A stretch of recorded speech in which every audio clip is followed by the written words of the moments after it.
Remember burner phones? Those cheap, disposable cell phones you only see in spy movies and bad TV shows? Well, surprise! They're making a comeback. And no, it's not because everyone suddenly became an international super spy. The new spies, diplomats and savvy travelers, the new villain, overreaching border security. Turns out, even those with diplomatic passports are feeling the heat. For years, burner phones were the go-to for criminals and those wanting to cover their tracks. But now, they're practically a travel essential for anyone worried about their privacy. Imagine being an EU official heading to the US only to be told to ditch your smartphone for a clunky burner. Welcome to 2025, folks. This isn't just about hiding illicit affairs or secret cookie recipes. This is about protecting sensitive information, personal data, and even basic privacy rights. We're talking about a fundamental shift in how we view digital security and the lengths we have to go to protect it. So, buckle up, because we're diving headfirst into the wild world of burner phones, border security, and the erosion of privacy in the digital age. Spoiler alert, it's not pretty. Remember those tense Cold War spy thrillers? Diplomats exchanging coded messages, suspicious packages, the works? Yeah, turns out we're not that far off. European diplomats, usually accustomed to smooth travels, are now packing burner phones for trips to the US. Talk about a diplomatic faux pas. We're not talking about a few rogue ambassadors here. This is a full-blown trend.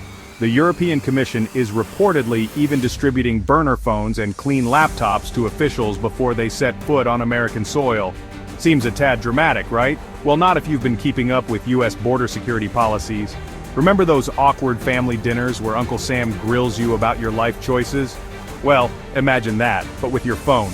We're talking about intrusive searches of personal devices, demands for social media passwords, and the ever-present threat of detention for, well, pretty much anything they deem suspicious. This isn't just about keeping state secrets under wraps, it's about protecting personal conversations, private data, and even the right to disagree with US policies without facing repercussions. So, yeah, maybe those burner phones don't seem so paranoid after all. Now, before you go full conspiracy theorist, let's acknowledge the elephant in the room. Security concerns are valid. Nobody wants another 9/11. But when did protecting our borders morph into a free-for-all on personal privacy? The US has always had stringent border control measures, but post 9/11 things went from show me your passport to show me your soul and your phone. The Patriot Act, while well-intentioned, opened a Pandora's box of surveillance possibilities. Fast forward to today, and we've got a system where border agents can demand access to your phone, laptop, and even your social media history, all without a warrant. Sure, they say it's to keep us safe, but at what cost? The problem is this broad authority creates a chilling effect. It discourages open dialogue, stifles dissent, and sends a clear message. Your privacy ends where Uncle Sam's paranoia begins, and that's a slippery slope we don't want to go down. Section 4. Papers, please. Real stories from the border. This isn't some dystopian fiction, folks. This is real life happening right now at airports and border crossings across the United States. Remember that French scientist who was denied entry because of a critical tweet about American science funding? Or the Canadian journalist detained for hours after refusing to unlock his phone? These aren't isolated incidents. They're chilling examples of how unchecked power can be used to target individuals based on their beliefs, affiliations, or even just a poorly timed social media rant. And it's not just about keeping out bad guys. It's about controlling the narrative, silencing dissent, and creating a climate of fear and self-censorship. Imagine being a student, a journalist, or even just a regular tourist, too scared to speak your mind or share your experiences online for fear of being detained or denied entry. It's a chilling thought, isn't it? The erosion of privacy doesn't happen overnight. It happens gradually, subtly, until one day you wake up and realize you're living in a world where even the most innocuous actions can have serious consequences. Section 5. The long arm of the law, your phone, their data. Now you might be thinking, hey, I've got nothing to hide. Let them search my phone. And that's a fair point. But here's the thing. Privacy isn't about hiding wrongdoing. It's about having control over your own information and who has access to it. Think about it. Your smartphone is a goldmine of personal data. Your emails, your messages, your browsing history, your location data, your photos, it's all there.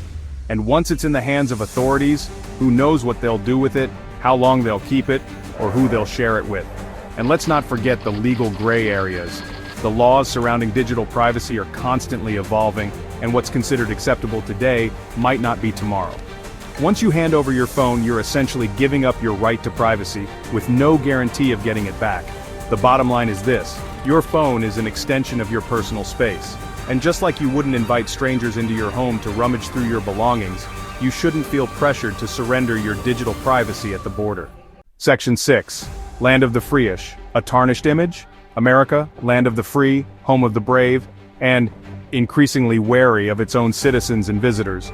This might sound harsh, but the reality is, these invasive border policies are doing more than just inconveniencing travelers, they're damaging America's reputation on a global scale.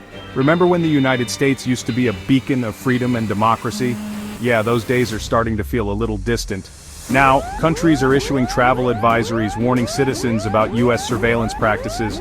Imagine that, being lumped in with countries known for their oppressive regimes. Not exactly the image of freedom and liberty we're used to, is it? The irony is, by trying so hard to protect itself, the United States is actually undermining the very values it claims to uphold. Freedom of speech, freedom of expression, the right to privacy. These are all fundamental human rights, not privileges to be revoked at the whims of paranoid border agents. So where do we go from here? Do we all just accept this new normal of digital strip searches and self-censorship? Or do we start pushing back, demanding accountability, and reminding our leaders that security and freedom aren't mutually exclusive? The choice, as they say, is ours.